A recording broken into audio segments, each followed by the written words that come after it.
নদীর স্রোতে ভেসে যাচ্ছেন এক ভদ্রমহিলা। বাঁচার চেষ্টা করছেন কিন্তু পারছেন না। আশেপাশের লোকজন তাকে দেখে কেউ আতঙ্কে চেঁচিয়ে উঠছেন, কেউ আবার মুহূর্তের মধ্যে ঠিক বুঝে উঠতে পারছেন না কি করা উচিত এখন।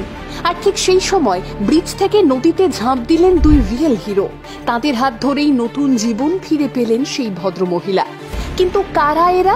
ভদ্রমহিলার পরিচিত কেউ? আগে না, অপরিচিত এক মানুষকে বাঁচাতেই নিজেদের প্রাণের তোয়াক্কা না করে ব্রিজ থেকে নদীতে ঝাঁপ দিয়েছিলেন এই দুই যুবক। সমাজ দুচোখ ভরেই দেখল সেদিন এই স্বার্থপরতার যুগেও সত্যিই কিছু মানুষ মানুষের জন্যেই, যারা মানুষ হয়ে মানুষের পাশে দাঁড়ান।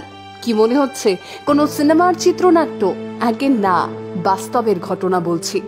ভদ্রমহিলার নাম নমিতা চক্রবর্তী, চকগাড়া গ্রামের বাসিন্দা তিনি। সম্প্রতি এমনই এক অপ্রত্যাশিত ঘটনা ঘটে তার সাথে।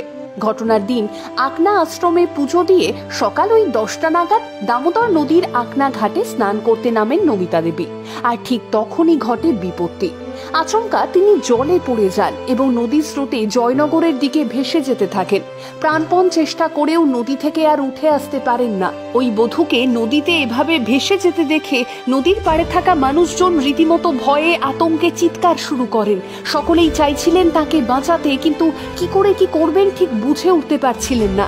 ততক্ষণে এই খবর ছড়িয়ে পড়েছে আশেপাশে। এ কথা শোনা মাত্রই বাইক নিয়ে বেরিয়ে পড়েন হাওড়ার দুই যুবক, রাকেশ ও সৌমেন।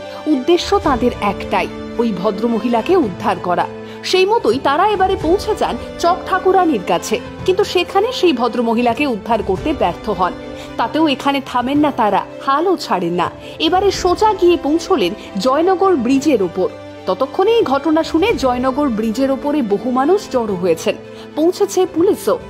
এবারে ওই বধূকে বাঁচাতে ব্রিজের ওপর থেকে 5-6টি দড়ি নদীতে ফেলা হলো। তবে জলের স্রোত তীব্র, এমতাবস্থায় এত দূর থেকে ওই ভদ্রমহিলা ভেসে এসে সেই দড়ি ধরতে পারবেন কিনা তা নিয়ে যথেষ্ট সংশয় তৈরি হয়।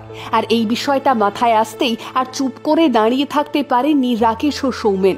ভদ্রমহিলা ব্রিজের কাছাকাছি আসতেই সঠিক সময় বুঝে ব্রিজের ওপর থেকে নদীতে এবারে ঝাঁপ দিলেন দুই যুবক। স্থানীয়রা অনেকেই বলছেন, রাকেশ এবং সৌমেন নদীতে ঝাঁপ দেওয়ার পর ভেসে আসা ওই বধূর হাত ধরে তাকে উদ্ধার করার চেষ্টা করেন তারা, কিন্তু জলের স্রোত তীব্র থাকায় কয়েক সেকেন্ডের মধ্যেই যুবকদের হাত ফসকে তিনি ফের জলে ভেসে যান। তবে এবারেও হাল ছাড়লেন না দুই যুবক।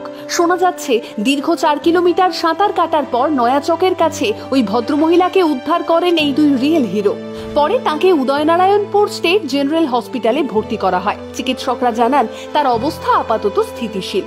আজকের দিনে দাঁড়িয়ে আমরা যখন শুধুই নিজেদের নিয়ে ভাবতে ব্যস্ত হয়ে পড়ি, স্বার্থপরতাকে সঙ্গী করি, ঠিক তখনই সেই মাটিতে দাঁড়িয়েই দুজন মানুষ অপর একজন মানুষকে বাঁচাতে কি অনায়াসেই ঝাঁপিয়ে পড়লেন। না, নিজেদের প্রাণের তোয়াক্কা করলেন না, দুবারও ভাবলেন না।